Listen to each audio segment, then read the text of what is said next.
Hello everyone, glad to see you on my channel.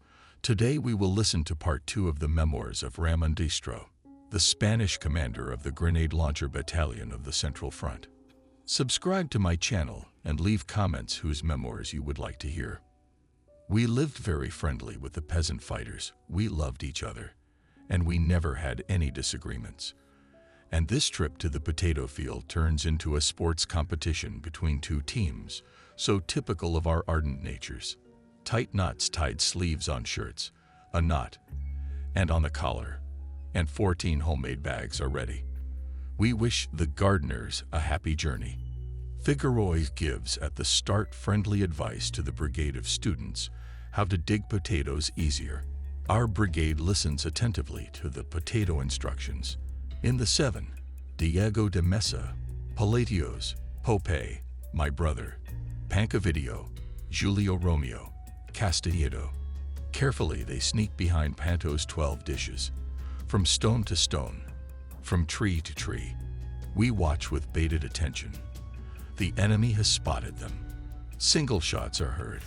We see how our 14 friends work with their little shovels, and how the enemy, who himself must have taken advantage of this dainty field, is frenzied. We, as gambling spectators of sports competitions, support our favorite winning team, while the enemy growls angrily, sends curses, but he is powerless in his rage. They must be out of ammunition, Double concludes, as the single shots fall silent. And the gardeners are working frantically. They are sheltered from the enemy's trenches by a small hill, behind which they are almost safe. A languid hour and a half passes. The gardeners return with their precious burden by crawling. When they are quite close, we crawl out to meet them, helping to drag their sack shirts. While the fires are being built, the jury is counting the spoils. Every potato is counted. It's a long and tedious procedure. But then, Lucandi calls us to silence and congratulates the 14 brave men on their victory. Our first gratitude is to those nameless toilers who, with their own hands, have achieved such a harvest. When we reclaim this land and its owner's peasants return here, we will return to them with more than all that we have gathered here today. We proclaim a loud hurrah and eagerly await the announcement of the results. Lucandi responds evasively. Happy victory, fellow soldiers, and cheerfully wishes us an appetite. Captain, carried from all sides. Comrade Capital, who won? Lucandi pretends to point to his ears and pretends not to hear anything. Then the embarrassed sheriff rises and says, "Please welcome the students to lunch at Las Navas. You have 230 more potatoes." We noisily discuss our victory and appoint Pancavidio as chef. He suggests baked potatoes for the first course, and we unanimously accept the menu. Every night we hear the distant rumble of engines. It's the rebels being trucked ammunition and weapons. We wait warily. On the 5th night of our trench life, we took out a mouthpiece and appealed to the deceived fascist soldiers to move to us. Pancavidio was a great expert in this negotiation. Not only are you being cheated, but you're not even being paid your wages. Pancavidio's words were carried on the horn. The other side was silent. If you wanted to smoke now, you have nothing, continued our friend. In the enemy trenches someone swore. Pancavidio calmly replied, "I would advise you to close your mouth and open it only when I bring you some cigarettes." We knew that all 3 days there was no tobacco in the enemy trenches. Don't you get tired of smoking, Havana? We all chuckle, and Pancavidio asks in a faintly sympathetic tone, "Why don't you try selected tobaccos made from grass and cabbage leaves?" Someone's distant voice utters from the darkness, "Don't brag. You've tried this blend yourself long ago." Pancavidio grins good-naturedly, and suddenly for all of us, and for the enemy in the trenches, shouts, "Let us wager, soldiers, that we are richer than you. Here I alone have only 25 packs of the best cigarettes, and besides, in my pocket jingle 130 pesetas." Silence reigns.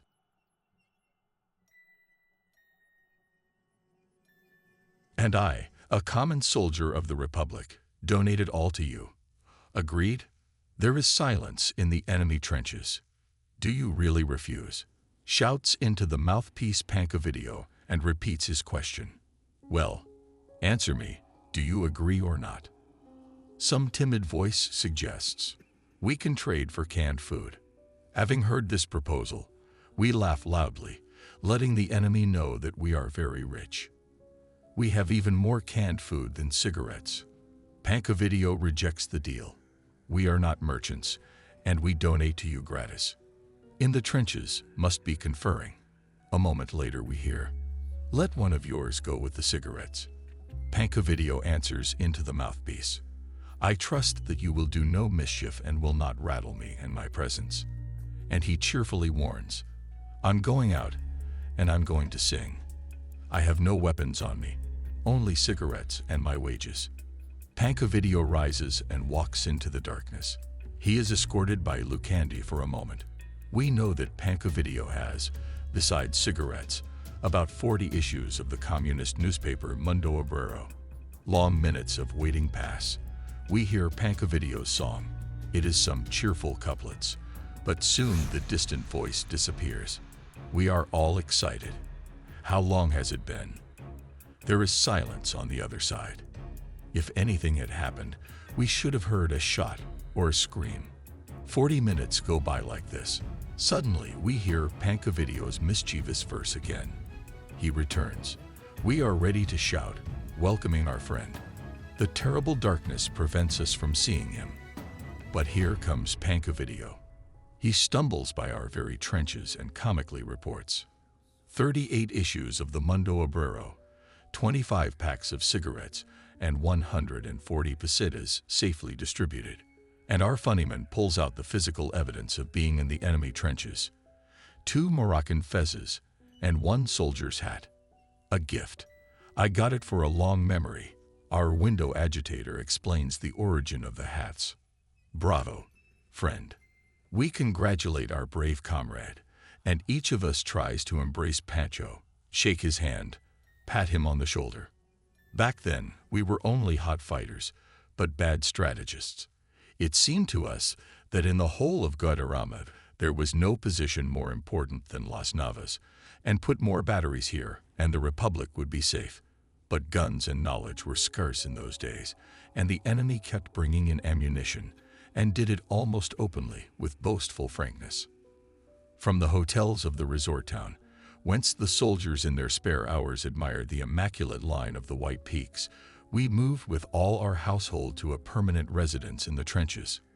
The only artillerymen left in Las Navas were medics, philosophers, and farmers, who had had time to retrain under the command of Salinas, who still wore a holy raincoat, for which nicknames fans dubbed him Captain Coat. Las Navas was guarded by 4 guns.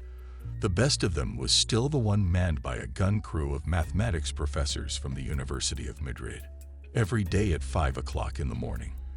This punctuality was observed for about 10 days. The enemy began an artillery bombardment. The fire preparation was not followed by an attack by infantry, tanks, or aircraft. Poor Globe, you must be in great pain, said our little Gaffos bravely, adjusting his glasses with each shot. The rebel shells are hitting you mercilessly. And Gaffos shouted in the direction of the invisible enemy gunners. Hey, gunners, you better go to Salinas. He'll give you a lesson or 2 in gunnery. Apparently, the Nazi artillery is in the habit of firing at 5 o'clock sharp. I know what this is all about. Popeyes discovered one day. They don't want us to sleep through the marvelous picture of the dawn. The incredible cannonade in the mountains, where even a rifle shot, amplified 100-fold, is like thunder, did us no harm. The enemy must have been sparing the hotels of Las Navas, in which he hoped soon to rest. On our trenches, however, he could not get a good shot at them. We were much surprised at the aimlessness of his fire. These daily signals, which woke us up in the morning, were nicknamed by us Sereno. With our light hand this word, which acquired a new meaning, went around the front. Sereno is the name given to night watchmen in Spanish towns and villages. Rural Serrano at a certain hour to inform the inhabitants of the weather. Midnight, They say in a chant as they walk around the sleeping streets, "It's a full moon and so cold that the soles of their feet are tapping on the frozen ground like iron." But the village sireno is not only a weather bulletin, but also a kind of alarm clock. The sireno knows when and whom needs to be raised. In Las Navas, in the front line, we had an old man who could not understand how we could do without his services and get up at the same hour. The annoying artillery of the enemy, which daily reminded of itself at a certain hour. At 5 in the morning, we nicknamed Sereno. The morning artillery firing raised not only us from the earthen and damp beds of the trenches. As soon as the enemy's guns fell silent, we heard the guttural, protracted prayers of the Moroccans.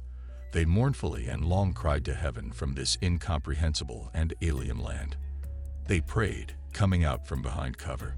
The Moroccans must have believed that there was no force that could strike them when they spoke to their God. One day the Nazi artillery opened a hurricane fire. For 3 days we had to spend in the trenches. It was impossible even to rise, and we were on our knees in the trenches, not daring to stick our heads out. Didn't they inherit the Krupp factories? Pancavideo used to quip these days. Julian Politios, our famous track and field athlete, nicknamed Margarita Sergu, for his ability to imitate the voice of a famous Spanish actress. Even at the front, managed to carve out a few minutes for a little cross-country run.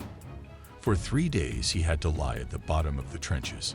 He swore that it was the first time in his sports life that he had such a long break in training. "I've forgotten the last time I stood up to my full height," Julian lamented. In the days of trench life, we often heard our Lucandi coughing for long periods of time. The battalion doctor carefully offered him some powder, but Fellis refused all help. At last, when the doctor declared that he would not leave until Lucandi had taken the medicine, the captain good-naturedly muttered, "You put too much trust in this far from miraculous powder."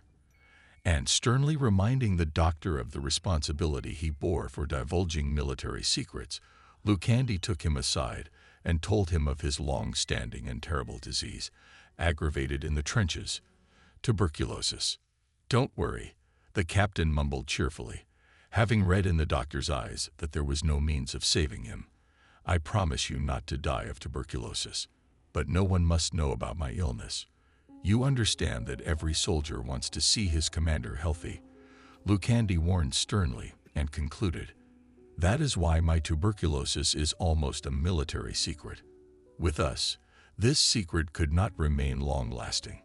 There were too many men in the battalion who had left the last years of medical school, and they easily recognized the origin of the commander's muffled and incessant coughing. Soon, everyone knew about Lucandi's illness, but none of us gave any sign that the mystery had been solved. But Lucandi himself looked at us suspiciously when we began to remember Las Navas, where the air was so clear and pure. From now on, we all believed that it was the duty of each of us to take care of the commander. 2 weeks we spent in the trenches. During all this time, there were only 2 enemy attacks, repulsed by us. Our losses were insignificant. A few wounded and 1 killed. A student Cartero, a very brave fighter, who died because of his carelessness. We grieved over this death. Cartero always seemed to think that bravery and carelessness were inseparable. He died when he rose to his full height under enemy fire, boasting of his fearlessness. He probably didn't love us, himself, or our future if he could treat life that way. Lucandi said, "We knew the reason for the long stay in place. Our artillery was still very weak and could not help the infantry to advance. But soon Salinas got rich. New guns arrived in Las Navas, and after a strong artillery preparation, we left the trenches for the first time. The objective was to occupy the height of 1780. That morning, as intelligence reported, more than half of the Nazi soldiers left the trench to unload trucks with ammunition. Salinas took perfect aim at the trucks and opened devastating fire on them. This was the long-awaited signal to attack. 1,500 meters, separating us from the first fascist trenches, we ran with one spirit, ringing soles padded with large nails. This metallic ringing somehow invigorated us, From the loud stomping, it seemed that there were a lot of us. More than in fact. Lucandy's cheerful voice was heard all the time, with short appeals. Friends, forward. Soon we will finish them off. He wanted to insinuate that there were no obstacles for us. At the trenches of the first line, a huge Moroccan suddenly rose from behind the rocks, forcing me for a second almost to sink into the ground. He was even more frightened of me than I was of him. Twisting my Spanish to make it sound like the slang he understands, I shout, "Drop your weapon." He obediently drops the rifle and raises his hands. Then I notice that on his belt hangs a Moroccan knife, which is usually awarded to brave warriors. This deadly weapon is made of pure silver. I knew such knives existed. Unbuckle it. I calmly order the Moor to unbuckle it with one hand and throw it on the ground. He slowly unbuckles his weapon from the buckle and reluctantly throws it at my feet. I bend over, keeping my rifle pointed at the Moor, and pick up my trophy. Understandably, all of this happens in a brief instant. Infernal gunshots are heard all around, echoed by the mountain tops. I have seen captured opponents before this unexpected encounter, but never have I met them as I do now, face to face. Hitherto, all my enemies had either shot at me or lay breathless on the ground. Now the enemy is my prisoner and stands before me. I make him go to the covers, where a group of our fighters will guard the captured fascists. After a few minutes, having surrendered the Moroccan, I go back. I have a trophy rifle hanging on my shoulder and a silver knife on my belt. I am having a lot of fun, and I rush off, catching up with my comrades who have gone ahead. After running another kilometer and a half after the first enemy trenches, I reach the height of 1780. I find Louis Delbel, my lieutenant. He is next to Lucandy in a chain that snakes from cover to cover, using every rock and tree. An invisible machine gun, skillfully concealed, mows down our ranks. Lucandy points somewhere ahead and suggests, "We must locate and destroy." I have binoculars. I try to find the hidden enemy. No, my eyesight alone won't help. I lower the binoculars and try to hear where the jet of fire is coming from. I think I can guess the direction of the fire, but will I be able to destroy the enemy machine gun with one grenade? I don't want to go back, so I continue crawling. Bullets whistle over my head, but now they're falling close. Did they see me? No, it's my imagination. But why does the rifle suddenly feel heavy in my hand? I try to lift it, but I can't. Then I gently place the weapon beside me and feel my right hand. How did I not notice before that the sleeve of my overalls was soaked with blood like a sponge? I crawl back and, turning around, try not to lose the direction of the machine gun. The forest suddenly becomes dense. Instead of one bush, 10 grow in my eyes at once. I feel terribly drowsy. There is a deafening noise in my ears, as if I had dived into the water. I have to overpower my extinguished will. I scream, but I can't hear my voice, and then I feel a huge mountain bearing down on me. Someone lifts my head. I see Lucandy's big gray eyes with red lights. 600 meters. Right behind that rock, I whisper. Lucandy nods his head. It's nice in the trenches. I've never noticed before that it's so warm and cozy at the bottom of the trenches. I am told that the height of 1780 has been taken. I have slept for 3 long hours. My arm is bandaged and no longer hurts as it used to. Only my head is dizzy, but it is from blood loss. Soon a car comes and takes us, several wounded, to Madrid. I really want to see my brother, but he is far away, at an altitude of 1780. As we drive away, I shout to my friends, "Tell Alberto to fight for 2. I'll be back soon." Our little tourist car, converted into an ambulance, rushes through the bustling streets of Madrid. Here is Castellano Boulevard with its opulent palaces. I try not to miss house number 56. Not so fast. I ask the chauffeur, "No matter how much time passes, no matter what events happen, I will never forget the few minutes I spent in this house, from which I came out a real fighter, With a rifle on my shoulder and a People's Militia ID in my pocket, I sit with the chauffeur and nod to the house where I first saw Lucandi.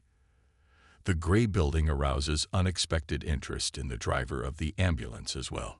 Ophthalmicos is coming up. You'll be cured there in one day, he promises me. That's where they want to take me, to the ophthalmologist. You're confused. Why do I need ophthalmico? And I point to my bandaged hand. But my chauffeur explains that all the hospitals in Madrid are busy with only one thing, treating the wounded, and that the ophthalmico eye clinic has also been turned into a military hospital. I'm taking you to the best one, the hospital expert says soothingly. We drive down a street parallel to the one where I live, which is close to my house. I think it would be a good idea to run in there for a minute and leave the Moroccan knife with the nurses. Will they take it away, do you think? So I hold out my trophy for inspection. The chauffeur gives me dozens of different tips on how to keep the knife safe and tells me some fantastic story about a wounded soldier who managed to hide a machine gun under his mattress. But here comes the austere 5-story ophthalmico hospital. I never thought that in a few months I would be back here again with a severe wound. The orderlies are waiting for us at the entrance. Among the young men and women in white coats are many familiar faces. I don't know their names, but they are all students at the University of Madrid, and we have met quite often recently. Thank you, I say when they offer me a stretcher. I can easily walk myself. I look at the faces of the women in white coats. Will I find Francisca Urena's mother among them? She works in some hospital in Madrid, and Popes has quipped that the 4th Battalion can rest easy. It now has its own mediator between life and death. The large, high-ceilinged, white-walled ward is stacked with beds. My bed is by the window. To get to it, you have to walk across the room. But it's not easy. The wounded pester me with questions. I stop, not knowing who to answer first. They ask about the fate of their friends, mention names I've never heard, and are quite surprised when I answer that I've never met any of their buddies. Then the interrogation begins. Where am I from? Where did I fight? What party do I belong to? Is my commander good? Is my wound dangerous? And do I have a mother? The questions are too many to count. Sister Julia, a philosophy student, informs me of the inevitable interrogation of every newcomer. Everyone is greeted in the same way, and I am obliged to answer. My neighbors are a lightly wounded 16-year-old boy and an adult peasant with no legs, which Julia sadly warns me about. We get acquainted. Pedro, says the peasant, extending his hand. Pape, the boy tries to introduce himself as seriously as possible. I'm a scout. All I have to do is tell you my name, and we're friends. Do you know Lister? Pedro gives me a probing look, trying to impress me with an unexpected question. Who in the Republic does not know this combat organizer and commander of the heroic 5th Regiment? I've heard of him. I answer with feigned indifference. We served together, Pedro informs me, and continues to stare at me, wanting to find out what impression this message has made. Pepe winks. He and I are already in cahoots. He gestures to let me know that I am playing my part correctly and that I should remain indifferent. I don't say a word. Then Pedro mysteriously tells me that he is a participant in the battles of Morado de Tajume. Here I really get stumped. It's a historic village, Pedro explains. It was threatened to be taken by Cuerpo de Llano, but Lister beat him to it. Pedro chuckles and tells me how a chatty fascist general broadcast on the radio that his favorite wine was made in the village of Morado de Tajume and that he would take the village to drink wine. Then our commander said that the taste matched. The workers and peasants, it turns out, like the same wine as General Cuerpo de Llano. The ward laughs. It's probably not the first time the wounded have heard this story from Pedro's mouth. And do you know what Lister did? He sent a telegram to Seville. General, wrote our commander, Morado de Tajume is not yet occupied by anyone, but we decided to take it early because after you we risk finding nothing in the wine cellars. Is the wine really good? Someone from the other end of the room asks. A dream bottled, Pedro replies with a serious look. But we are not drunkards, he announces. When we took Tahuma, we drank only one sip, and that was for the victory of the Republic. Sister Julia stands there and smiles good-naturedly. So much for the folk epic, she says to me quietly. You'll hear wonderful stories here. The doctor finds that my wound is not dangerous, but will not heal before 2 weeks. Then I make a list of books and hand it to Julia. She glances at it and makes a friendly promise. Well, if you've decided to become an academic in 15 days, I'll help you with that.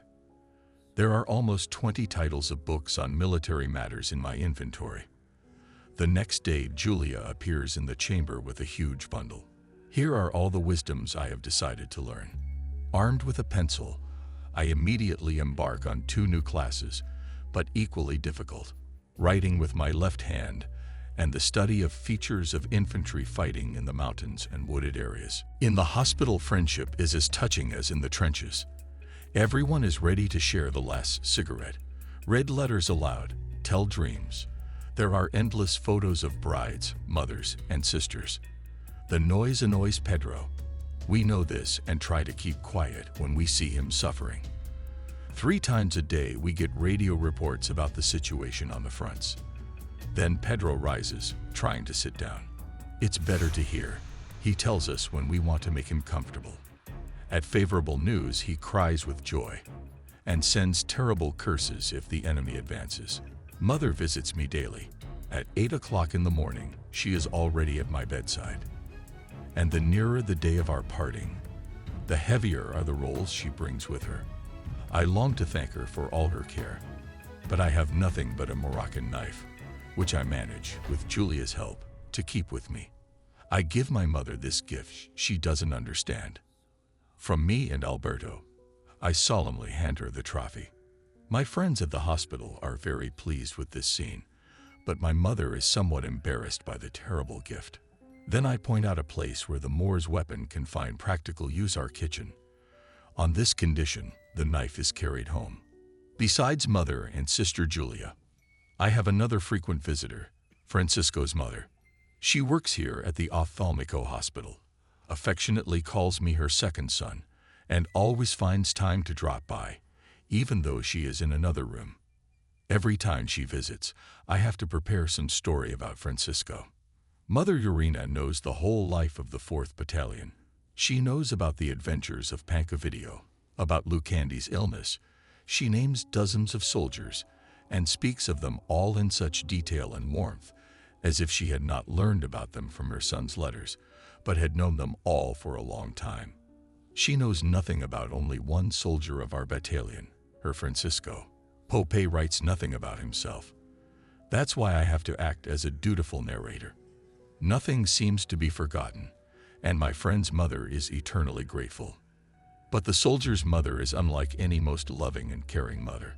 Her love for her soldier son is incomparable. You must have forgotten something, asks Urania's mother. She looks at me and waits for new stories not yet told. Is Francisco wearing the same sweater? Oh, I almost forgot. How nice of you to remind me. I'm trying to be polite, and I'm showing remarkable powers of observation. Pope has broken all records by wearing 4 sweaters at once. Well, here's an unexpected opportunity for more questioning. It's all my fault for talking too much. Who's Pope? Francisco's mother is perplexed. I with difficulty suggest to the mother of my friend that this nickname does not disgrace the brave fighter Urena, and that under this nickname he became even more dear to us. But soon I see Pope himself, perfectly unharmed, noisily pacing the ward in an unfamiliar garb, a white coat. He approaches my bunk. He is in Madrid on an assignment from the regimental commander Marcos. Pope is not only a gunner now. He demands that I listen to him sitting down and jokingly reports, "Comrade Sergeant, you are welcome to this closed boarding house by the 4th Battalion's communications officer. It turns out that we're getting Dan rich and we're getting a radio farm. That's why he came to Madrid." Red suddenly recalls Popeyes and pulls out of his pocket dozens of scraps of paper. These are letters from friends, Diego de Mesa warns me in a small preface that all this is the independent work of his students, who give their free time to the letters and triumph childishly when they fill a page. There's still an abyss of spelling errors here, but I'm happy with the message of friends. We laugh with Popeye at a letter from an extramaduran fighter, who, in a serious tone, suggests that I feel myself on all sides. Maybe it seemed to you, Ramon, that the bullet caught your arm. None of us can believe it. He concludes with peasant humor, because we think you are impenetrable. I eagerly question Popeye about all the news. There has been no major fighting these days. The battalion is still occupying the positions it has taken from the enemy, with occasional skirmishing and cozying up in the occupied trenches. Popeye's short report makes me feel happy for my comrades. To a man on the home front, the reasons for the joy of the frontline soldiers are not always clear. The reasons are varied, and sometimes they seem trifling: the capture of a hill which the enemy occupied before us, a day passed without loss, and even 2 hot potatoes when the wagons fail to bring in food. I pranked Pancho so well that they are still laughing, Popeye reports with a sly look. Do you want to know? And Francisco, who has aroused the particular curiosity of my neighbors, tells loudly so that everyone can hear him.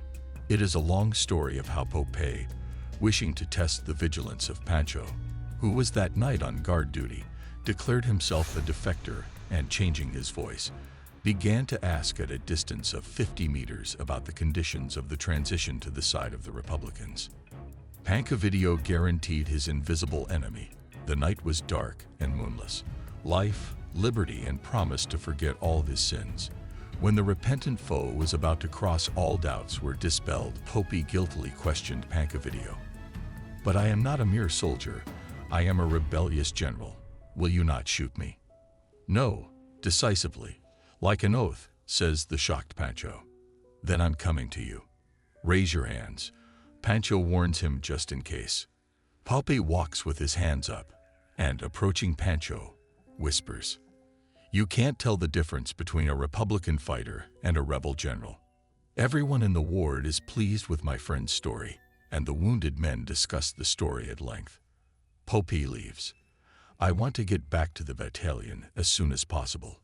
I firmly demand that the doctor discharge me early. He shakes his head negatively and says, "Nobody wants you like this." Well, squeeze your fingers into a fist. He suddenly suggests me. It doesn't work. The doctor sees how fruitless the attempts are. He makes a firm promise. In 5 days, you'll be able to hit the table with your fist, and then we'll part as friends. I give you my word. 5 days, then. The thought of returning to my unit fills my heart with a special kind of joy. Is it possible to compare with anything this second service, when friends in the trenches meet a comrade from the hospital? And with a special force I was drawn to the front on the penultimate night of my stay in the hospital, when a deafening rumble lifted us out of bed. We hear in the sky an ominous rumble, bringing death. Helpless, unarmed, we felt for the first time the full tragedy of the home front. Doctors and nurses rush around the wards. They flick switches, turning off the lights. We send a curse to the enemy who raided the sleeping Madrid. The anti-aircraft gunners and pilots are especially excited. Each of them seems that are somewhere slow now, and let them to the batteries, airplanes. They would teach the enemy a lesson. But soon the ward became quiet. Silence also outside the windows. The airplanes, having dropped their deadly cargo, flew away. But we can't sleep for a long time and lie silent. Only my little neighbor Pape, wounded in the arm, is asleep. He mumbles something in his sleep and suddenly shrills throughout the room. "Step on that machine gun. Don't be afraid." The ward silently listens to the short words born of the inflamed imagination of a 16-year-old fighter. And he does not calm down and all night long leads his imaginary unit into battle. Here we are on the 5th day. I return the books I read to Julia. From the hospital, I run home, where friends and family are waiting for me. True, I am not yet pounding my fist on the table as the doctor promised, but the pencil has already been transferred from my left hand to my right hand, and I demonstrate it to the nursing staff during ward rounds. I'm discharged today. We exchange addresses with fellow patients. I had a list of almost every major city in Spain and many villages. We seriously promise each other to undertake a tour of these towns and villages immediately after the last shot is fired on the fronts. I take away with me pictures of my ward mates. My neighbor Pedro is pictured with his 2 sons. In this picture he is shown full length. "See," he says, giving me this relic, "I wasn't always like I am today." And pointing to his sons, he says, "They'll avenge their father." It takes a hell of a lot of strength to walk out of here with dry eyes. Pedro abruptly turns his back on us. We try not to look at him. Pedro is crying. I reach the door and raise my fist. "Viva la República!" The whole chamber responds hastily and excitedly. Viva! In my pocket I have a certificate from the hospital that I have recovered from the wound and am fit for service at the front. True, my arm is still in a bandage, but that's not more than 2 or 3 days. I spend a few hours at home. My older sister loads me up with touching gifts for my battalion friends. Her little students. My sister was the director of a pedagogical institute, and now the children of fighters live and study in her institution. Knitted us woolen socks and gloves. My mother puts the best pieces in my plate, as if she wants to feed me until the end of the war. "Mother, have mercy." I tell her, "Believe me, I'll be hungry again tomorrow." I struggle to get up from the table. The whole family wants to walk me to the barracks, where I have to get into a car going to Las Navas. I discourage the family. Finally, this family attack is repelled. I go to the headquarters, present my certificate of recovery, and after getting a seat in the car, I rush towards Guadarrama. A continuous cannonade accompanies us all the way. In Las Navas, I am struck by the complete absence of people in the streets. At the regimental headquarters, I meet the regimental commander, Comrade Marcos. He shakes my hand in a friendly manner and, smiling, informs me, "I have 2 stars prepared for you." 2 stars are the sign of a lieutenant. The regimental commander congratulates me on my promotion and, justifying himself, explains, "The situation does not allow, unfortunately, to produce everything with the solemnity required by the statute." The regimental commander replaces the usual ceremony of dedication to rank with a few business and comradely wishes. He gives me the content of the order of the Minister of War and pins 2 stars to the sleeve of my overalls. In the meantime, stay at headquarters, and he briefly tells me about the fierce artillery preparation that began 2 hours ago. I can sense from Marco's anxious face that he's not telling me everything. I beg him to let me go into the trenches. Finally, he agrees. "Now you are a man of many families," Marco says in parting, "and you have a large family of 50 people. Take care of them." One of the staff commanders goes with me to the hut, turned into an armory, and passes the order of the commander to write off my rifle and give me an automatic pistol. This procedure, while I part with the rifle, the weapon of the fighter and sergeant, and receive the pistol, takes a good 20 minutes. Then I hurry along the road I know well to the trenches of the 4th Battalion. Smoke is billowing here, the ground is dug up with countless shell craters, and my throat is sore from the unaccustomed smell of sulfur after a long break. The rumble of the guns is unbearable. Machine guns are getting into the fight. Before I can distinguish my comrades in the distant trenches, half an hour of fast walking passes.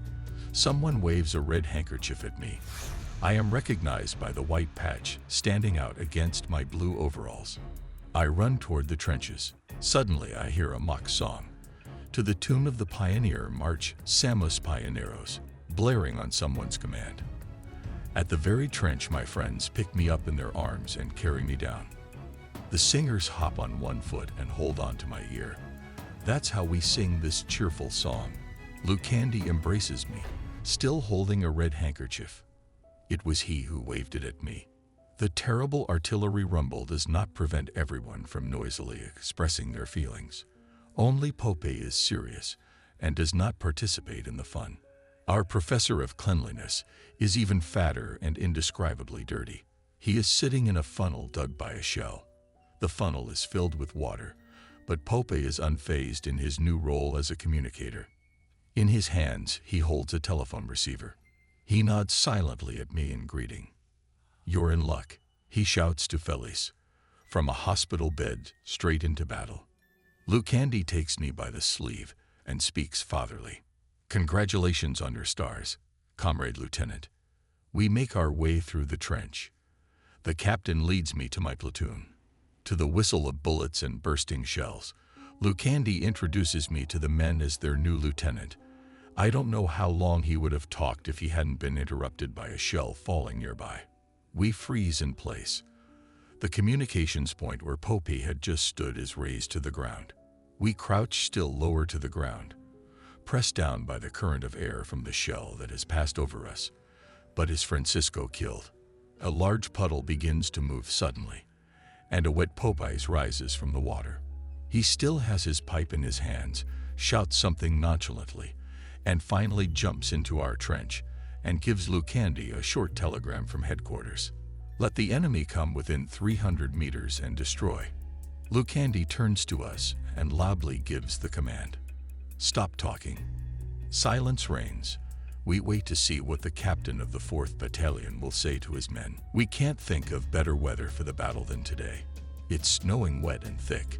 The wind is piercing. Liquid mud squelches under our feet. We are silent and motionless. A machine gun hail sweeps over the trenches. With a ringing roar, raising clouds of stones, shells burst. Artillerymen work better than machine gunners. This we have to admit with regret. "Do not start firing without orders," says our commander, and most importantly, to shoot better than the enemy. That's the whole of his speech. But even now, when all the air is full of deadly sounds and only minutes remain before we enter the battle, this speech makes us all smile involuntarily. Lucandi speaks, turning to one side or the other. The unhappy feelings that had possessed some of the fighters disappear. Our old man has a way of dispelling envy. "What a man!" Pancho whispers to me enthusiastically, and on behalf of all the men says to the captain, "We can't shoot badly, comrade Lucandi, and we don't have so many cartridges that we can't hit the target. We are waiting for the order to start firing. A single shot, even an accidental one, always finds many imitators, and we, to avoid indiscriminate shooting, keep an eye on each other." The men are as calm as ever, and it is the first time they have come under such heavy fire. The enemy is not far away. A high hill, a very favorable cover, hides the enemy. The mortars are already firing from there. Everyone has long since chosen a place and has grown into a trench. The enemy has found our trenches. Shells explode in catastrophic proximity. The ground shakes. Gaffos grunts and whispers to me, "That's a real Vesuvius." But suddenly the trench falls, and we slip from our seats. An impenetrable veil of earth stands before our eyes. "Stay where you are," Lucandi ordered as the men rushed to my platoon's aid from all sides. We hastily rake the ground and pull our comrades out. The shell hit accurately this time. "Take care of your new family." I recall Marco's parting words. How soon, however, death visited us. I don't yet know even the names of my first fallen platoon mates. The sergeant counts the casualties in a fallen voice. 3 dead and 7 wounded. Lucandi distracts us from our sorrowful thoughts. "Attention," he shouts. "Let us not be sad, friends. We have suffered many casualties, but we are outnumbered." He speaks these words with indomitable strength and courage. Yes, we are outnumbered. I have often thought of Lucandi's words since. Apparently, we are destined to meet only Moroccans, cheering themselves with guttural, completely inimitable sounds, the avalanche of Moors rolls. We are calm. The 4th Battalion has faced them many times before. The main thing is to calculate correctly. Here it is, the moment, guessed by a gut feeling.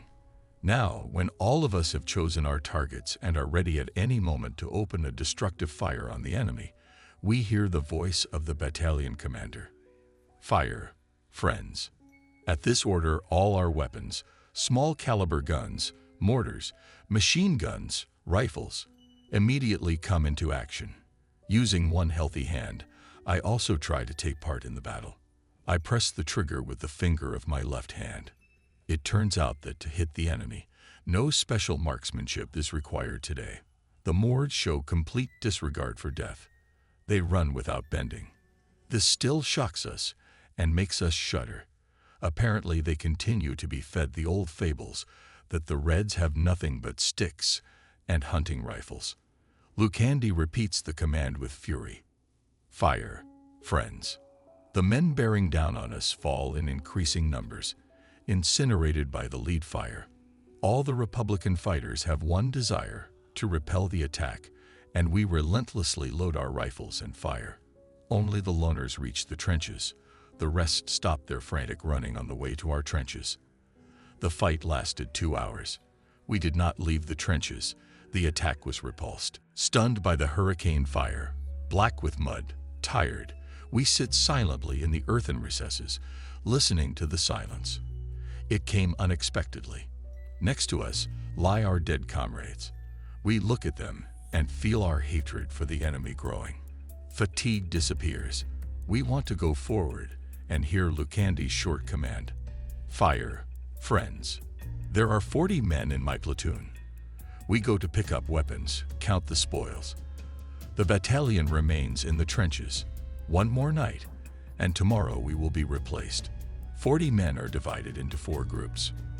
We put in the agreed place weapons removed from the killed Moroccans and abandoned by the fugitives. Behind the rocks, we suddenly notice people lurking. We fall to the ground. Drop the weapons. I shout. I am answered in clear Spanish, and there is a chuckle in the speaker's tone. Don't be frightened. There are only 3 of us. We cautiously approach the rocks. Behind the cover, an officer in the uniform of the regular fascist army is half lying down. Next to him are 2 Moroccans. The officer is wounded and apparently unable to get up. His face is surprisingly familiar to me. Where have I seen him? While I am trying in vain to remember, I am interrupted by the same mocking voice. I didn't expect to be picked up by my coworker. Colleague? Yes, he is a former student at the University of Madrid, an ardent monarchist who boasted of his ancient lineage and his loyalty to the exiled king. You don't recognize him? Yes, I do. You were in your last year at the Faculty of Commerce. He puts his hand to his headdress and says, hiding a grin, "Are you already a lieutenant, Distro?" I don't want to exercise my right of victory and politely offer to the enemy. If you are tired, we will take you to Las Navas on a stretcher. Instead of answering, he asks, "Are you wounded too?" and nods at my bandage. Yes, I'm wounded, but not seriously. Too bad, the Nazi remarks ambiguously. I leave 2 fighters near the officer and the Moroccans and continue to walk around the field. On the way back, I approach them again. Fascist student makes a pompous speech about the fate of Spain. Look, I reply, calmly listening to his speech. Look at your army and the army of the Spanish people. You have hired Moroccans, Italians, Germans. We have only Spaniards. You are selling your country to Italy and Germany, and we are breaking this shameful deal with blood. Let's go, I dryly suggest, colleague. I'll take you to Las Navas, to the headquarters. The officer rises with difficulty. He rejects the stretcher again. The only thing he is willing to accept from me is cigarettes. Don't say no before the firing squad, he says wryly. We walk for a long time. In Las Navas was already Lucandi. He was urgently summoned to headquarters for a meeting. I handed over the prisoners and returned to the trench. In the morning, after waiting for a replacement battalion, we went to Las Navas to rest. The position of Mangada's column deteriorated. Naval, which we were guarding on the Las Navas side, came under heavy attack from the opposite direction and was almost destroyed by aerial bombardment. When the 4th Battalion arrived for a 2-day rest, the streets of Las Navas were filled with unfamiliar fighters. These were the last defenders of Naval who had left yesterday. The headquarters, which had met all night, had decided to evacuate Las Navas. It was not a retreat, but a withdrawal to a height 4 kilometers away, where it was necessary to fortify. Lucandi opposed the evacuation of Las Navas. He argued with conviction, "We are setting a trap into which we may fall ourselves." Finally, after much debate, Lucandi declared, "You can fortify when you have arms and ammunition. The defense of the heights could only be successful if we had sufficient arms. We had none." Then Lucandi suggested a seemingly very simple solution: to arm ourselves with the enemy's weapons. On Mount Sierra Cartagena, small enemy units had large weapons. Lucandi unfolded a plan, thought out to the smallest detail. 200 men attack under cover of night on the enemy posts on Sierra Cartagena and take away the weapons. The attack is made from two sides.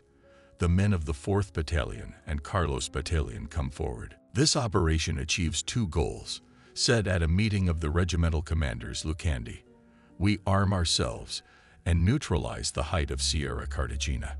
Lucandi's plan raised serious doubts. After all opponents of the plan had spoken, Lucandi, instead of replying, briefly promised the assembled men, "I give my word as a communist and a soldier of the Republic that if we are allowed to attack the enemy, we will get rich this night." A representative of the War Ministry, who was present at the regimental commanders' meeting, agreed with Lucandi's argument. Then the regiment commander Marcos proposed to prepare to attack the height of Sierra Cartagena. "So it is decided. There are two battalions, the 2nd and 4th, 100 men from each.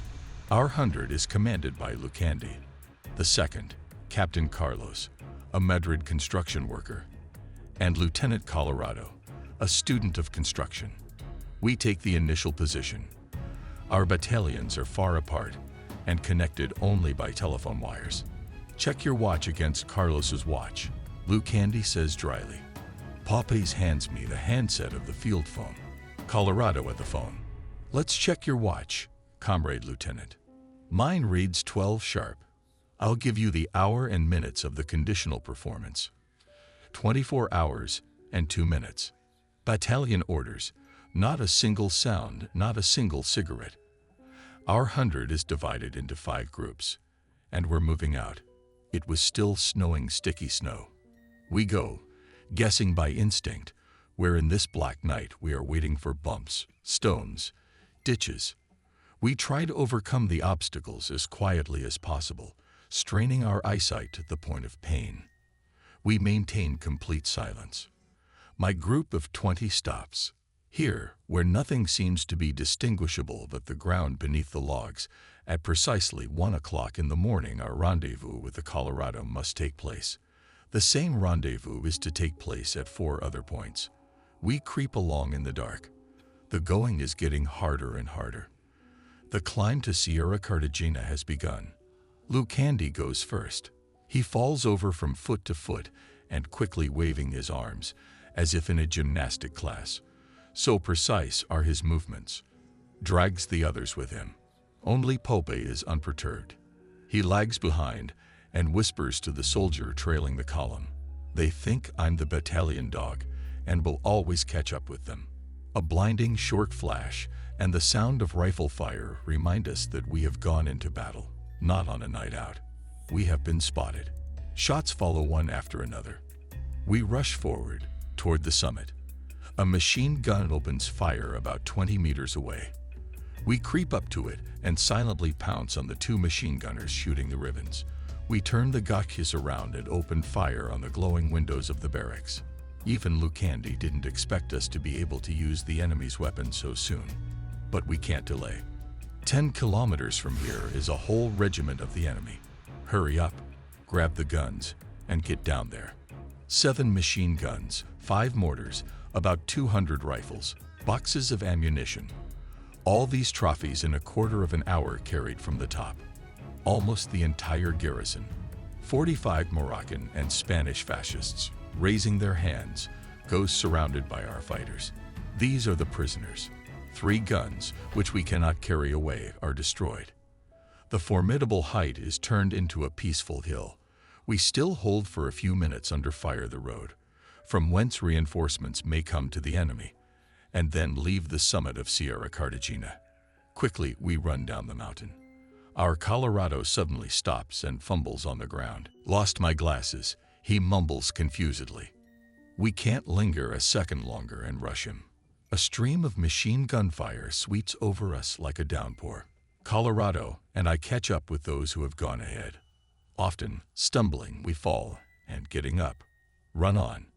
Now we have only one goal: to reach Las Navas without loss and with precious cargo. Next to us, someone takes a hard fall. "Carlos," Colorado calls out. The fallen man is silent. "Carlos," we shout fearfully and stop. Lucandi bends over and babbles helplessly. "No, it can't be. It can't be." This death is sudden and tragic. We pick up Carlos, hit by a stray bullet, and carry him in our arms all the way to Las Navas. Our victorious column now looks like a funeral procession. 5 commanders, Lucandi, Colorado, Dilbel, my brother, and I, carrying Carlos' body in our arms, are the last to enter Las Navas, closing the sad procession. It is already light. In front of the headquarters stand the mortars and machine guns carried away from Sierra Cartagena. We pass by the trophies. Marcos comes out to meet us, pale but calm. His voice is full of bitterness. "Congratulations on your victory, Lucandi." He shakes hands with our commander, and then turns abruptly and loudly begins. "Comrade soldiers, eternal memory to the proletarian hero, Captain Carlos. Today we're seeing Dilbel off. Jose Cazorla, chief of the Republican militia, needs combat commanders to form new units. Our regiment has been asked to allocate 5 lieutenants and immediately send them to Madrid at the disposal of headquarters. Marcos is upset. In all this time, we have not received a single new man, and we are still required to give 5. I'm one of those 5. Lucandi does not want to part with me and Luis. He takes me aside and asks me with a puzzled expression, "How does Cazorla know your names?" "The list says so. From the 4th Battalion to 2nd Luis Dilbel and Ramon Distro. Maybe that's what you want. Then tell me what you're unhappy about." "My dear Grouse, I'm as upset as you are. Will any of your men agree to leave you voluntarily? But an order is an order. You said so yourself. You have to obey it." I am silent, and I say all this speech to myself. Lucandi breaks the pause. "So I'm right," he says bitterly. "You yourself asked headquarters to transfer you out of here." "We didn't ask anyone," I try to convince the captain. "We were chosen only because Cazorla remembered his old friends from the youth union. The regiment sends urgent telegrams, defends us in every possible way, and finally succeeds in temporarily canceling the order. Instead of the 5, the chief of the militia of the Republic, 23-year-old Cazorla, a member of the Central Committee of the United Union of Socialist Youth, demands to send 1 Dilbel. A 4th Battalion is lined up outside headquarters. Lucandi makes a short speech. He talks about the bitterness of parting with Luis. "You will have a new commander." The captain addresses the platoon, which was commanded by Dilbel. He is a common soldier, a brave and loyal son of the Republic. "You know him," Lucandi concludes, smiling enigmatically. The men look at their commanders as if they want to read the answer on their faces, but we don't know anything yet. And Figueroas, our sheriff, mumbles in bewilderment. This is a problem with 3 unknowns. We are all fighters, brave men, and loyal sons of the Republic. Lucandi loudly and solemnly announces, "You're right, Figueroa, and let's all congratulate Pancovidio together. We're damn glad." Pancho is embarrassed. He tries to hide in the back rows, but the regimental commander calls him forward, reads out the order of appointment in front of the whole battalion, and pins 2 stars on the sleeve of the new lieutenant. The battalion gives a farewell dinner to Dilbel. Pancho's got 3 bottles of champagne somewhere. We get a sip of wine for all the many toasts. We wish our friend good luck and ask him to shave off the huge beard he has grown over the months in Madrid. "Will we see each other again?" Luis says quietly to me as we get into the car. He's very pale today. I will, I reply cheerfully. You have to form a fighting unit and come here with it. The car takes off. We stare after it for a long time. Alas, I met Delbel sooner than I expected. 11 days after Delbel's departure, Marcos received a call from Madrid, informing him that a former lieutenant of his regiment had been mortally wounded. 40 kilometers from Madrid, in San Martin de Valdeiglesias, there was fierce fighting. Here and fought a new military unit of the Republic, a battalion named Fernando de Rosa, commanded by Captain Luis Delbel. Marcos summoned me and informed me, trying to soften the information I had received about our friend. Delbel is lying in the hospital in San Carlos. It's nothing serious, but we have to go and see him. We've decided to send you. Whatever happens, don't delay and come back tomorrow.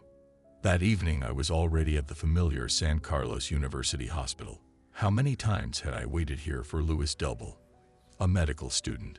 He would run out in a white coat and always apologize. 2 minutes and I'll be free. And here I am excitedly entering the corridor. Professor Olivares, Luis's favorite teacher, is walking towards me. I stop him.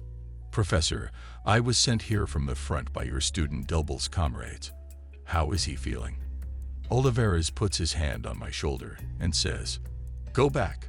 Friend, you won't help anything. Tell him that the surgeon Cardenac and I will do our best. Is it really that serious? Very. He's been unconscious for 24 hours. He's got 2 wounds. I'm asking to be admitted to Delbel's room. He's lying alone in a small room. His mother is sitting next to him. She cries harder at the sight of me and almost screams. Look what they've done to him. Look, Luis is lying with his eyes closed. Is it him? I can't see anything but his nose and eyes. His whole head is bandaged. The famous physician Cardenac enters the room. I leave a friend I can do nothing for. Next door is a ward for the lightly wounded. I go in. Is there anyone here from Fernando de Rosa's battalion? There are dozens of people answering my question. Tell me how it all happened, I say to one of the wounded. I'm a comrade of your captain. Our captain is a hero. The wounded man answers me. He marched so fearlessly under fire that there was no one who dared to lag behind him. Someone unhappily interrupts the narrator. It's easy to run when there are no bullets in you, but in our captain there was one in his lung, and the other one got into his cheek and came out near his eye. The third fighter says with conviction, No one would go like that, but he went and led us. I thanked the wounded and left. From the clinic I go to the Central Committee of the Youth Union. Here I have dozens of unexpected and pleasant meetings. In one of the rooms where I was forced to sit down and urgently write a note about the heroic deeds of my fighters, members of the Union, I meet Cazorla, frightened. He says with unexpected coldness, extending his hand to me, When was I afraid? I wonder. About 10 days ago. I try to recollect all the events of the last fighting days and confidently answer, Jose, this is slander. I never chickened out. In battle, maybe not cowardly, but when I received the order to transfer to a new unit, I asked for a place and stayed. What are you doing here? Cazorla suddenly asks. I tell about the trip to the wounded Delbel, his suffering and my return to the unit tomorrow. You'll have to stay, says Cazorla. I will inform the battalion that you will not return. Tomorrow morning at 8, report to headquarters and we'll go to San Martin. You'll take Delbel's place as commander of the Fernando de Rosa battalion. For the 3rd day, I've been living at La Pardo Barracks in Madrid. The unit I command has been recalled from the front. It's an ineffective battalion. Its men have not lived up to their high rank. Many of them are notorious degenerates. The battalion must be manned, and in 2 weeks we'll go to the front. Every day 9 hours are allotted to formation and rifle training. In the evenings, the soldiers spend at the newspaper with their commanders. I tell the units about the friendly army family, which I miss dearly, the 4th Battalion of Lucandi. My stories keep the listeners interested. Every day new recruits come in, peasants, students. The battalion should have 700 men. Then it will be manned. Every day I find an hour to sit by Double's bedside. He's on the road to recovery. Snatched from death, says Professor Oliveras, literally brought him back from the dead. Lewis isn't talking yet. The bullet grazed his tongue, and Double can't pronounce a single word, even the shortest, correctly. Unhappy, he wrote to me when he learned that I had been appointed to take his place. Remember that there is no better battalion in the world than ours, the 4th. He is not so hopeless, I replied. We will prepare a surprise for your recovery and make the battalion a strike battalion.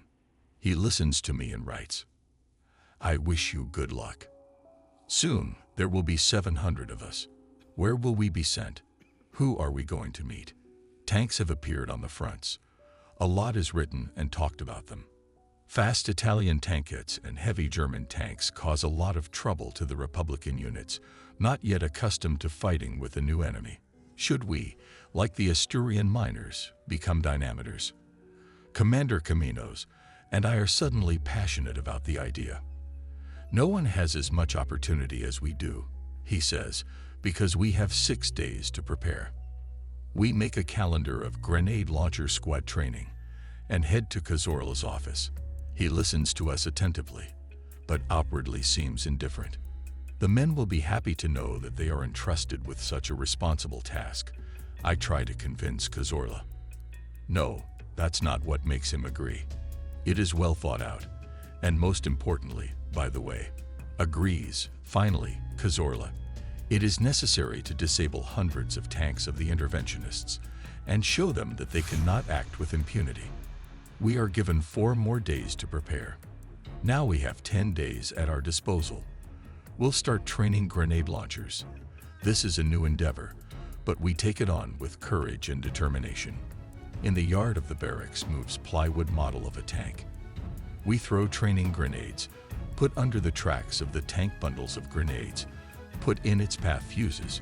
In short, all means to prepare the death of the enemy. Each fighter knows well the purpose of these activities. We are covered with grenades. This is our main weapon. Orders are given by whistle. Cazorla brings us a tank captured from the fascists. We gut it to pieces. A grenade launcher must know all the strengths and weaknesses of his armored enemy. The soldiers are so enthusiastic about their new profession that they demand to be sent to the front early. It's time to defuse, Comrade Captain, says to me Fighter Gordillo, already not an old peasant. It's enough to scare one Catalan. Catalan, an 18-year-old lad, considered the most undisciplined in the battalion, is the tank driver. He sits behind the plywood armor and pedals the layout into motion. Catalan used to be a real slacker. To sit somewhere in the shade, quietly humming and think that you are doing now the most wonderful of all earthly things. Nothing to do, he said dreamily. This idler even ran away from the barracks, and when he came back, we decided to give him a show trial as an example to the other idlers. We will try you for desertion, I announced to Catalan. You have the right to choose your own defense counsel, if you wish. He quickly found one and answered, Thank you for that right. I choose you. Catalan spoke to everyone on you, was rude, but cheerful, volunteered to serve in the army, liked to brag about his wanderings in the world, and for all his faults seemed to me a capable guy. All right, I'll be your defense counsel. I also switched to you with my court-martialed soldier. The 1st Battalion trial took the whole evening. The prosecutor was Caminos, a law student. It was his first practice. He demanded a year in prison for the accused. I asked to mitigate the fate of Catalan and promised on behalf of my client that he will show in future battles true heroism. All the fighters were present at the trial. They hotly debated Catalan's deed. Most supported the prosecutor, but the court still acquitted the deserter. And now he is on a plywood tank tirelessly pedaling, preparing for the general review of the battalion before being sent to the front. Oh, he'll show everyone he's not a coward or a deserter. We'll discharge soon, I reassure Gordillo. Very soon. Passion area. Cazorla are coming. With their grenades, The soldiers aptly hit a variety of targets placed in the huge courtyard of the barracks. An unimaginable smoke screen envelops La Pardo. The examination is complete. The men are happy, but I must disappoint them. It's easy to hit a plywood tank. It's another thing to destroy a real German or Italian tank. We won't be frightened. Shout excitedly grenade launchers. You must chicken out. I insist and tell my amazed subordinates what a coward was their Captain Distro in the first battle. The men are confused and don't know whether to believe it or not. Then I quote to them the words of Felis Lucandi that the brave man is the one who has managed to overcome cowardice. That's probably true, someone agrees, and everyone laughs. At night I sit down to write to Lucandi. I write to him that these days for the first time I feel that I have passed a great school in my life. This school is your battalion, dear Felis. I wish you happiness and victory. Wish me the same, and if you continue to have lone commanders, let them go. It seems to me that the pupils of your school will be able to benefit the motherland. We are called grenade launchers. That's our official name. It's written on the banner carried by little Tors. He is the same age as Gafos, 15, but he never chickens out. He is one of the bravest grenadiers and a general favorite. There was a fine machine gunner in the 4th Battalion. His name was Thors too. He was 3 times taller than you. We nicknamed him Black for the color of his skin. I tell our standard bearer about the man who made me overcome my cowardice. On the banner is embroidered, "In the name of the Italian anti-fascist Fernando de Rosa, a battalion of grenade launchers. We're all laden with grenades."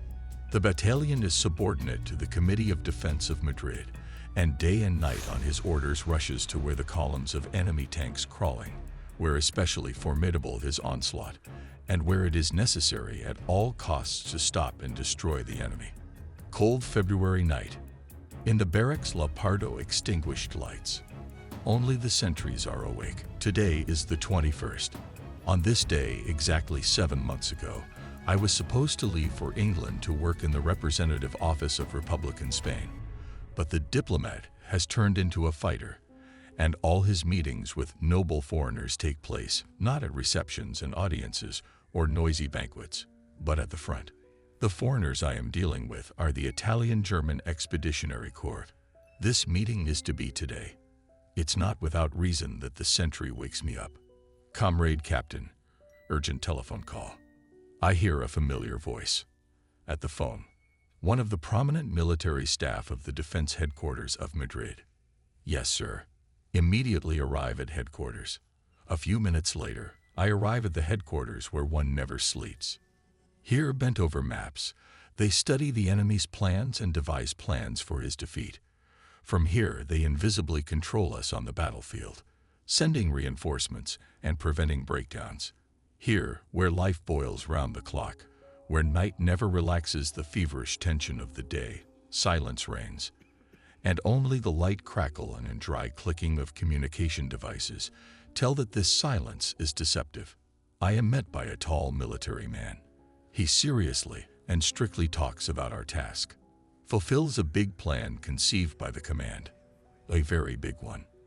And let it not seem to you in a moment of insurmountable difficulty that you are alone. Warns me staff officer, we remember each of you. The order is short. At 1 o'clock in the morning to load into trucks and leave for the village of Parla. There we shall receive further instructions. We load up, and at 3 o'clock in the morning we arrive in the village. The front commander, a colonel, is waiting for us at headquarters. The mission is very clear. We need to occupy the town of Torrejon, 10 kilometers from the village of Parla, and here at the cost of any sacrifices to delay the enemy for at least 2 hours.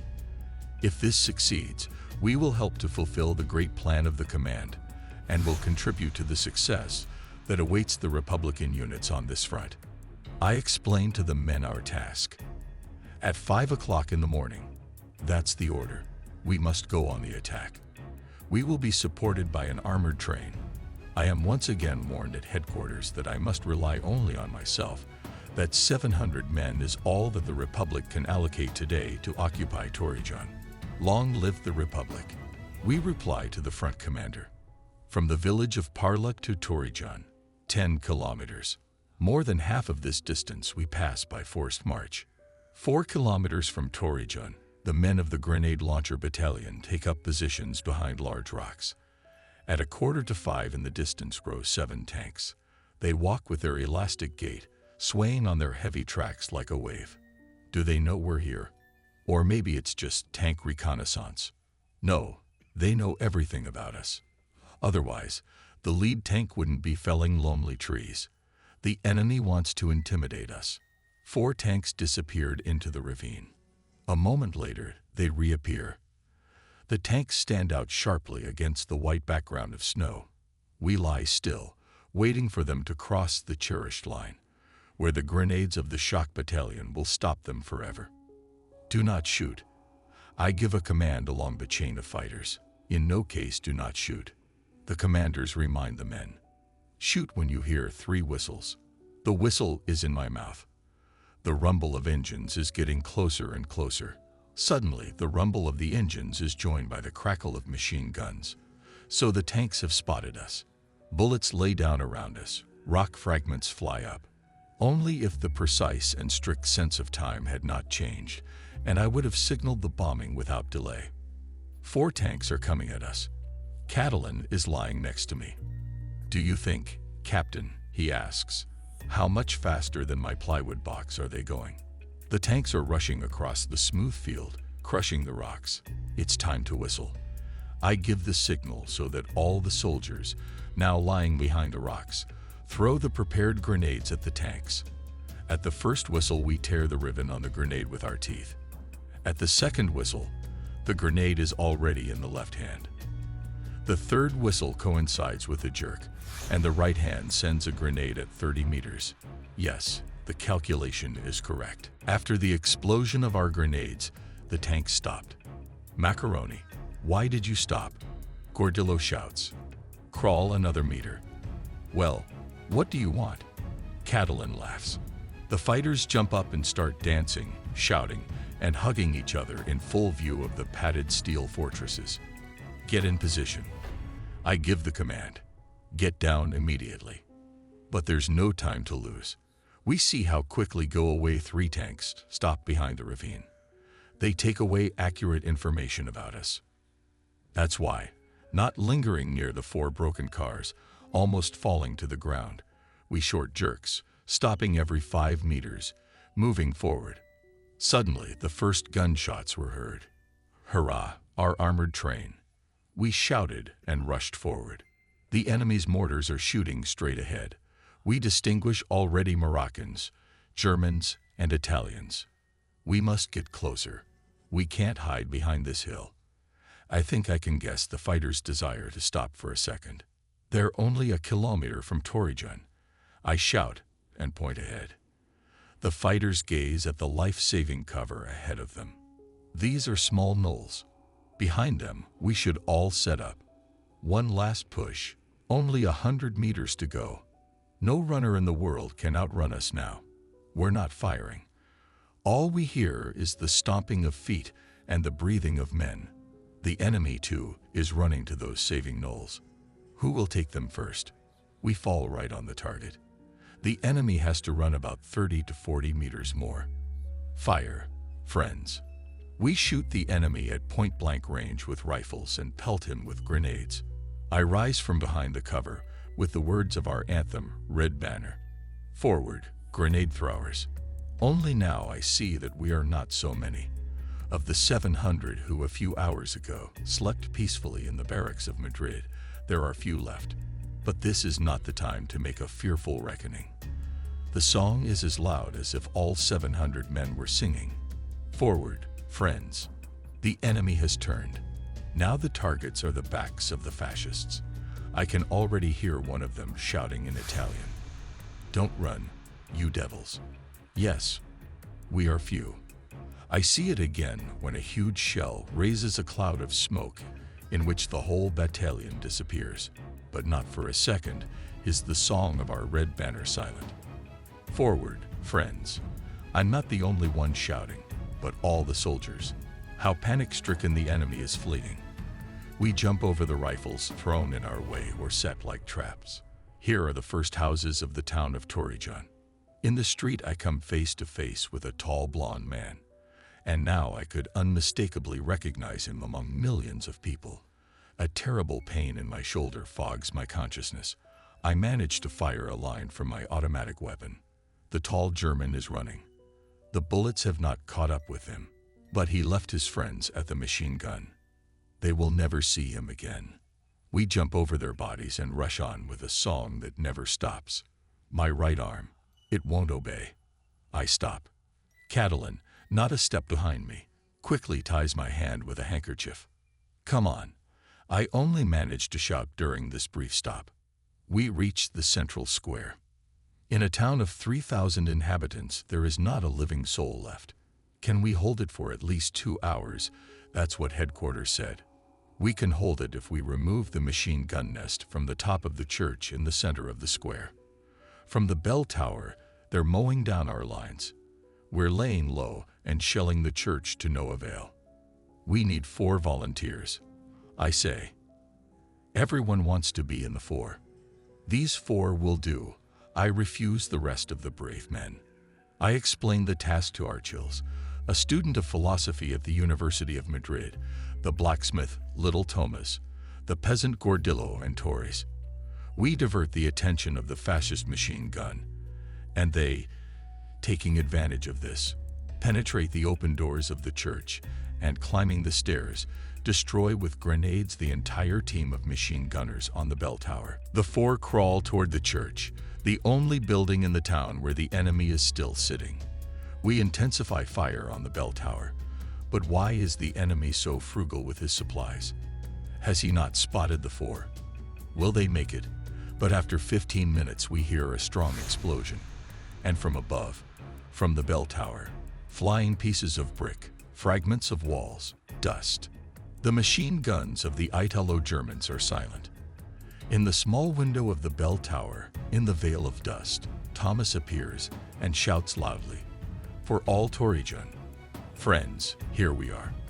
The last armed point in Torijan has been destroyed." We run to the bell tower. Gordillo and Thomas cautiously climb down. They are carrying little Torres. He is badly wounded. And the philosopher stayed there. Gordillo sorrowfully informs and points to the bell tower. Our hero Archils, a brave fighter, is dead. This death cost the enemy dearly. All 15 machine gunners, Germans and Italians, fell at the hands of Archils' friends. Now do not surrender the city. Only 2 more hours of endurance, and we will fulfill the order of the Republic. We go to the opposite edge of the city. 2 fighters run to the village of Parla, to the headquarters of the front commander. They will tell about the capture of Torijan and ask for help. An hour and 20 minutes later, one of the messengers returns. He reports. The front commander congratulates on the victory and asks to report that there will be no help. There is no one to send. For 2 hours we withstood the counterattack. Every house is a fort. We leave it only when the walls collapse. So we move from one house to another, crowded by a well-armed and numerous enemy. And when we have not a single cartridge or grenade left, we say goodbye to Torijan. The Grenadier Battalion, having held off the enemy, allowed its units to regroup and pull up fresh forces. We returned the same way. On the way we met our comrades. The dead dynamite fighters, soldiers of the revolution, lay silent. Let's go on, comrades. Blood is flowing from the wound. There is a continuous noise in my head. I walk ahead and see how the fighters shorten their step so as not to overtake me. My legs refuse to serve, and I suddenly fall unconscious. I am carried by 2 comrades. Waking up and seeing myself in their arms, I want to walk on my own. The soldiers stop. Suddenly, one of them falls. He was hit by a stray bullet. This is our last victim on this memorable day. We line up at headquarters, and I report to the front commander. The Grenade Launcher Battalion has arrived at your disposal, having fulfilled the Republic's mission. They're taking us in cars to Madrid. The healthy ones to La Pardo, the wounded to hospitals. It was already dark when the car stopped at the familiar sign, Hospital Ophthalmico. A few minutes later, I see Julia. Back to us again. She says brokenly and threatens me with her finger. Couldn't you read in all those books how to avoid doctors and nurses? The medical staff is no longer fussy today, as it was when I first came here. Don't cut, I warned the surgeon. I still need to fight, doctor, and without a right hand I will be sent to you to read newspapers. He willingly promises to fulfill my request.